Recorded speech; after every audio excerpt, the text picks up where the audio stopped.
सभी भक्तों को मेरा प्यार भरा नमस्कार। ओम नमः शिवाय। भक्तों, जैसा कि आप जानते हैं, सावन महीने में एक त्यौहार आता है जिसे हम हरियाली तीज के नाम से जाते हैं। सावन महीने के शुक्ल पक्ष की तृतीया को हरियाली तीज मनाई जाती है।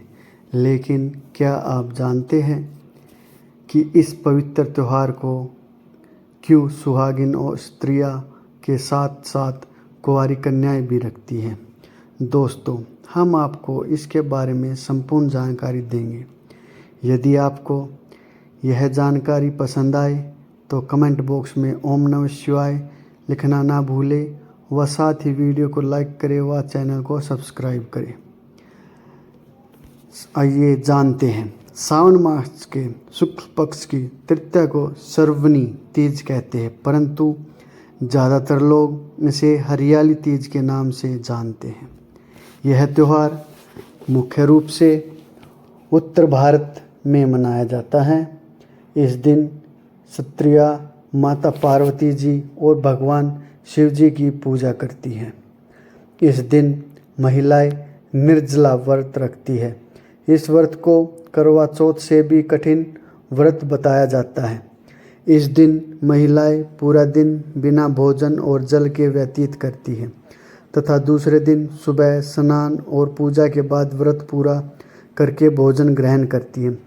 यही कारण है कि इस व्रत को करवा चौथ से भी कठिन माना जाता है। इस दिन जगह जगह झूले डाले जाते हैं। इस त्यौहार पर स्त्रियां व कुंवारी लड़कियां हरे कपड़े व हरी चुनरी ओढ़ती है, मेहंदी लगाती है, श्रृंगार करती है, झूला झूलती है और नाचती है।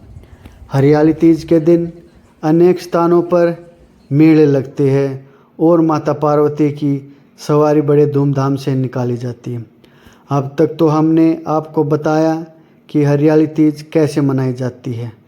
अब आगे की वीडियो में हम आपको हरियाली तीज की कथा सुनाएंगे। ओम नमः शिवाय।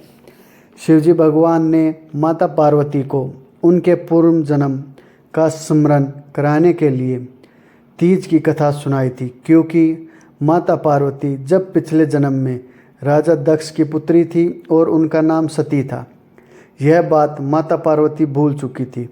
शिवजी कहते हैं, हे पार्वती, तुमने हिमालय पर मुझे वर के रूप में पाने के लिए घोर तपस्या की। अन्न जल त्याग, पत्ते खाए, सर्दी गर्मी बरसात में कष्ट सहे। भगवान शिव जी माता पार्वती को बताते हैं कि तुम्हारे पिता हिमालय बहुत दुखी थे। वे चाहते थे कि एक सुंदर व सुशील राजकुमार से तुम्हारा विवाह करें। तभी नारद जी तुम्हारे घर पधारे और हिमालय को कहा, मैं भगवान विष्णु के भेजने पर आया हूँ। वह आपकी कन्या से प्रसन्न होकर विवाह करना चाहते हैं। अपनी राय बताए। पर्वतराज हिमालय प्रसन्नता से तुम्हारा विवाह विष्णु जी से करने को तैयार हो गए,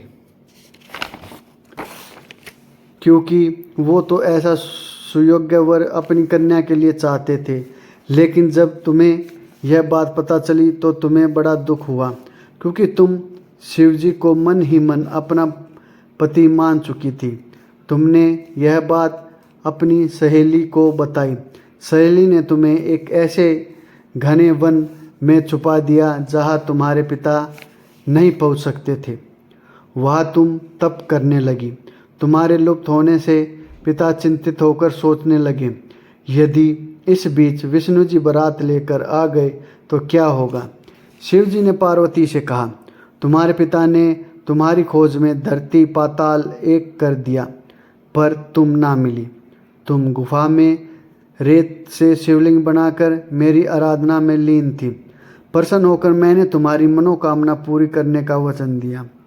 तुम्हारे पिता तुम्हें खोजते हुए गुफा तक पहुंच गए। तुमने अपने पिताजी को बताया कि अधिकांश जीवन शिवजी को पति रूप में पाने के लिए तप में बिताया है। आज तप सफल रहा। शिवजी ने मेरा वरण कर लिया। मैं आपके साथ एक ही शर्त पर घर चलूँगी, यदि आप मेरा विवाह शिवजी से करने को राजी हो। पर्वतराज मान गए। बाद में विधि विधान के साथ हमारा विवाह संपन्न हुआ। हे पार्वती, तुमने जो कठोर व्रत किया था उसी के फलस्वरूप हमारा विवाह हो सका। इस व्रत का निष्ठा से करने वाली स्त्री को मैं मनवांछित फल देता हूँ। उसे तुम जैसा अचल सुहाग का वरदान प्राप्त हो। अतः जो स्त्री इस व्रत को सच्चे मन से करती है तो उसे शिव भगवान जैसे पति प्राप्त होते हैं। दोस्तों, यदि आपको यह जानकारी पसंद आए तो वीडियो को लाइक करें और सब्सक्राइब करें। धन्यवाद। ओम नमः शिवाय।